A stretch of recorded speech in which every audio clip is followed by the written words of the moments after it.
Welcome back students. This is our 25th slide.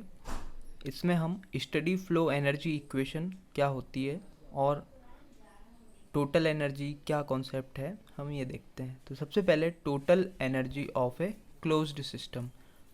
Close system के लिए जो energy है उसे हम कैपिटल ई से शो कर रहे हैं और ये किस किस एनर्जीज़ के सम के इक्वल है। First is internal energy. अभी तक आप सभी समझ गए होंगे कि कैपिटल यू को हम इंटरनल एनर्जी बोलते हैं। K E kinetic energy and P E is potential energy. इन सभी एनर्जीज़ का जो यूनिट रहेगा वो है जूल। अब यदि इन सभी को हम स्पेसिफिक यूनिट्स में कन्वर्ट कर दें तो स्पेसिफिक यूनिट्स में ये सभी स्मॉल लेटर्स में लिखे जाएंगे। Small e is equal to small u plus k e plus P E. जब स्पेसिफिक में कन्वर्ट हो गए हैं तो इनकी यूनिट हो जाएगी जूल पर किलोग्राम। इसे हम ऐसे भी लिख सकते हैं E is equal to U plus kinetic energy कैसी होती है वी स्क्वायर बाई 2 पर के जी है, इसलिए m कैंसिल हो गया। यहाँ पर भी एम जी जेड होता था, इसमें भी m होता था, वो कैंसिल हो गया। तो ये हो गया एनर्जी का formula for a closed system. अब हम आगे देखते हैं ओपन सिस्टम के लिए टोटल एनर्जी का फॉर्मूला। ओपन सिस्टम के लिए जो टोटल एनर्जी होगी उसे हम थीटा से शो करेंगे।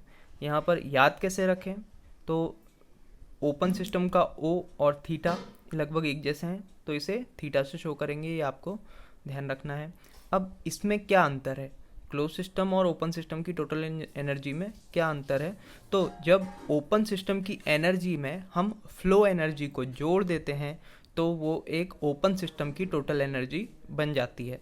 मतलब क्लोज सिस्टम के साथ यदि ओपन सिस्टम में अंतर क्या होता है, ओपन सिस्टम में फ्लो होता है, क्लोज सिस्टम में फ्लो नहीं होता है। तो जब ओपन सिस्टम में हम फ्लो एनर्जी को क्लोज सिस्टम की एनर्जी के साथ जोड़ देते हैं तो ये क्या बन जाती है, ओपन सिस्टम की एनर्जी बन जाती है। यहाँ पर आएगा क्लोज्ड सिस्टम। ठीक है, क्लोज सिस्टम की जो एनर्जी है उसमें फ्लो एनर्जी को हम जोड़ देते हैं तो क्या बन जाएगा, ओपन सिस्टम की एनर्जी। तो ये कितना हो जाएगा, theta is equal to P plus E, और ई की वैल्यू यहाँ से हम सब्सटीट्यूट कर देते हैं तो P V plus U plus V square by 2 plus G Z. तो यहाँ से थीटा का फॉर्मूला क्या बन जाएगा, हम जानते हैं u plus P V is equal to H. H is specific enthalpy because it is small letter में, इसलिए स्पेसिफिक एंथैल्पी। कैपिटल लेटर में होता तो ओनली एंथैल्पी। तो थीटा का नया फॉर्मूला बन गया H plus V square by 2 plus G Z. ठीक है, तो ये दो इक्वेशन देखी। अब हम देखते हैं कंट्रोल वॉल्यूम वाला सिस्टम होता क्या है, ये कॉन्सेप्ट कैसे होता है और इससे हम डिराइव कैसे करते हैं इक्वेशन को। तो जैसा कि आप चित्र में देख रहे हैं, ये एक रेक्टेंगुलर एरिया या कहेंगे स्पेस हमने लिया है। जो स्पेस कुछ उसका कुछ वॉल्यूम है, वो वॉल्यूम क्या है, कंट्रोल वॉल्यूम। और ये एक स्टेडी फ्लो डिवाइस है। स्टेडी फ्लो डिवाइस बहुत सारे होते हैं, हमने पहले एग्जांपल भी देख चुके हैं। तो माना कि एक स्टेडी फ्लो डिवाइस का कंट्रोल वॉल्यूम यहाँ पर है, यहाँ से फ्लो इन हो रहा है, यानी जो भी इसमें फ्लूइड फ्लो हो रहा है वो यहाँ से इंटर करेगा और यहाँ से एग्जिट करेगा, यहाँ से फ्लो आउट होगा। ये क्रॉस सेक्शन 1-1 है और ये क्रॉस सेक्शन 2-2 है। क्रॉस सेक्शन 1-1 पर इसकी डेटम से हाइट कितनी है, Z1। क्रॉस सेक्शन 2-2 पर हाइट है Z2। यहाँ पर कुछ हीट इसमें इन हो रही है या हम इसे हीट सप्लाई कर रहे हैं और इसके द्वारा हमें work output as a shaft work मिल रहा है।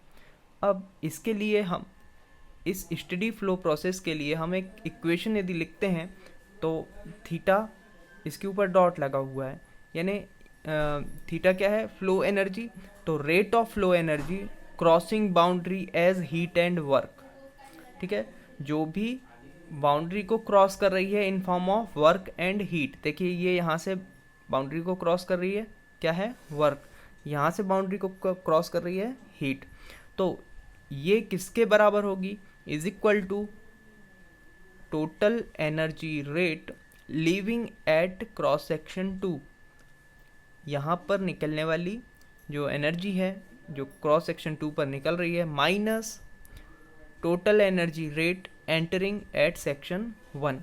देखिए ऑब्वियसली बात, जब यहाँ पर फ्लूइड एंटर कर रहा है और इससे ज़्यादा हाइट पर बाहर निकल रहा है तो उसने कुछ ना कुछ एनर्जी को गेन किया होगा।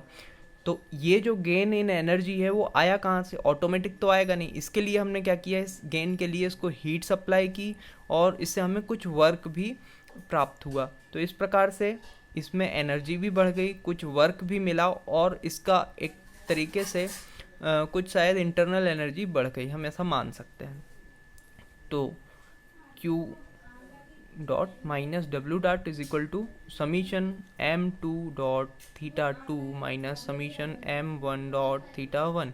ये टोटल एनर्जी के लिए है और ये मास है, ठीक है। तो टोटल एनर्जी हम जानते हैं, थीटा का फॉर्मूला क्या है, h और v²/2 प्लस gz, मतलब enthalpy, kinetic energy, potential energy. तो जितनी भी एनर्जीज है एट सेक्शन 2 उन सभी का योग यानी समीशन माइनस जितनी भी एनर्जी एंटर कर रही है सेक्शन 1 पर उन सभी का समीशन है और योग, ठीक है। तो यहाँ से यदि हम इसको अगेन स्पेसिफिक फॉर्म में लिख लेंगे तो इसकी यूनिट क्या हो जाएगी, जूल पर केजी, ठीक है। तो इस प्रकार से हमने ये स्टेडी फ्लो डिवाइस किस प्रकार से होता है, कंट्रोल वॉल्यूम कैसे माना जाता है और इसकी इक्वेशंस कैसी होती है, हमने ये देखा, ठीक है। Thank you.